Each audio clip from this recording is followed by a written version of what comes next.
Hi guys, welcome back to atom to cosmos Telugu. ఈరోజు ఈ వీడియోలో ఒక ఇంట్రెస్టింగ్ టాపిక్ గురించి మాట్లాడబోతున్నాం. అదేంటంటే గ్రావిటేషనల్ ఫోర్స్. సింపుల్గా మనం దానిని గ్రావిటీ అంటాం. చిన్నప్పుడు మన ఫిజిక్స్ టెక్స్ట్ బుక్స్లో gravity is a force of attraction between two objects అనే డెఫినేషన్ వినే ఉంటాం. కానీ యాక్చువల్గా ఈ డెఫినేషన్ యొక్క అర్థం ఏంటి, మరియు గ్రావిటీ అనేది ఒకవేళ ఫోర్స్ అయితే ఫోర్స్ అంటే ఏంటి, and G = 9.8 metre per second square ఎందుకు తీసుకోవాలి? ఇలాంటి ఇంట్రెస్టింగ్ కాన్సెప్ట్స్ని నేను మీకు ఈ వీడియోలో థియరిటికల్గా కాకుండా ప్రాక్టికల్గా ఎక్స్ప్లెయిన్ చేస్తాను. సో ఈ వీడియోని ఎక్కడ స్కిప్ చేయకుండా లాస్ట్ వరకు చూడండి. ఇంకేమాత్రం ల్యాగ్ లేకుండా వీడియోలోకి వెళ్ళిపోదాం. ధూమపానం, మద్యపానం ఆరోగ్యానికి హానికరం, కానీ గ్యామ్లింగ్ అండ్ బెట్టింగ్ ఫ్యామిలీకే ప్రమాదకరం. అందుకే బెట్టింగ్ చేయకండి, చేసేవారిని ఎంకరేజ్ చేయకండి. చిన్నప్పటి నుంచి ఇప్పటి వరకు గ్రావిటీ అనే పదాన్ని మనం కంటిన్యూస్గా వింటూనే ఉన్నాం. ఫిజిక్స్లో అయితే ప్రతి ప్రాబ్లం సాల్వ్ చేయడానికి G = 9.8 metre per second square అనే వాల్యూని తీసుకుంటాం. నాకు తెలిసినంత వరకు అయితే మనం మన స్కూల్ లైఫ్లో గ్రావిటీ అనే డెఫినేషన్ని తెలుసుకుంటాం, కానీ నిజానికి గ్రావిటీ అంటే ఏంటో మనకు తెలియదు. గ్రావిటీ అనే పదం ప్రతి ఒక్కరికి తెలుసు, కానీ గ్రావిటీ అంటే ఏంటని చాలా మందికి తెలియదు. అసలు గ్రావిటీ అంటే ఏంటి?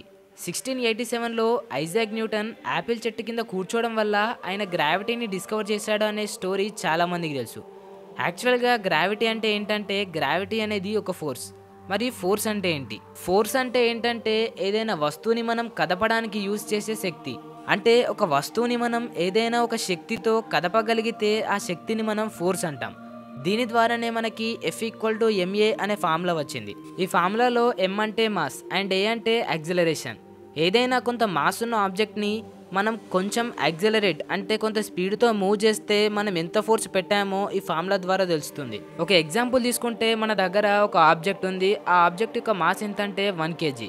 అండ్ ఆ వస్తువుని కనుక మనం 10 మీటర్ పర్ సెకండ్ స్క్వేర్తో యాక్సిలరేట్ చేస్తే అప్పుడు ఆ వస్తువు మీద మనం 10 న్యూటన్ ఫోర్స్ పెట్టినట్టు. ఇదే ఫోర్స్ అంటే. అండ్ ఈ ఫోర్సెస్లో కూడా కొన్ని టైప్స్ ఉంటాయి.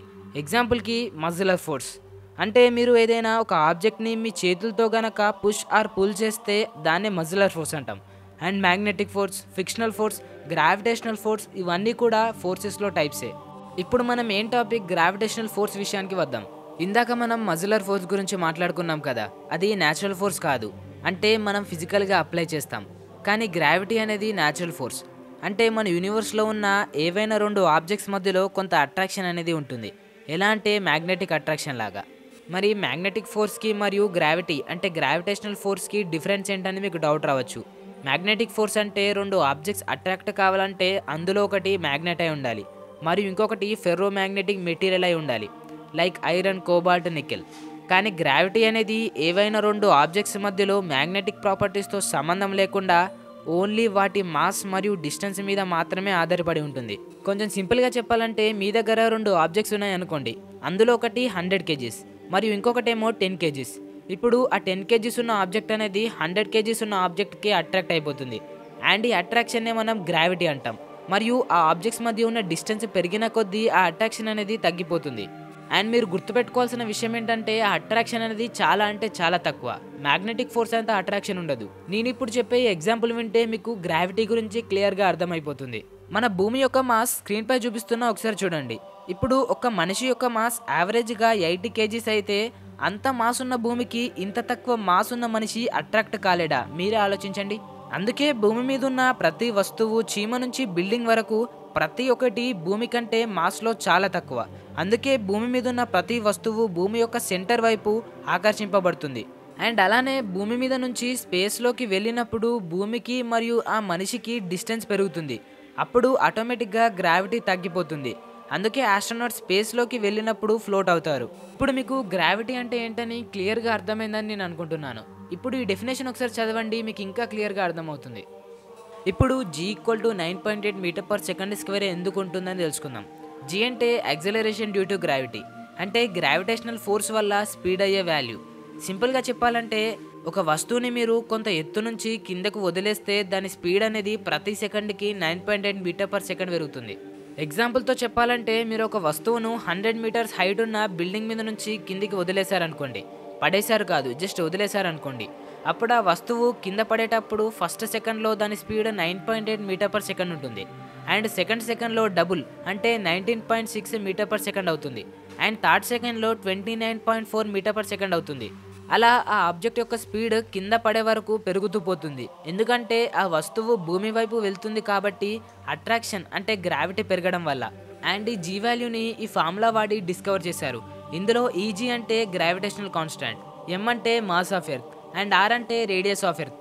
ఇవన్నీ వాల్యూస్ని మనం ఈ ఈక్వేషన్లో కనుక సబ్స్టిట్యూట్ చేస్తే మనకి G = 9.81 metre per second square అనే వాల్యూ వస్తుంది. దీన్ని సింపుల్గా మనం ప్రాబ్లమ్స్ సాల్వ్ చేయడానికి 9.8 మీటర్ పర్ సెకండ్ స్క్వేర్ మాత్రమే తీసుకుంటాం. మరి ఈ G వాల్యూ ఎక్కడైనా కాన్స్టాంట్ అంటే సేమ్గా ఉంటుందా అంటే దానికి ఆన్సర్ నో.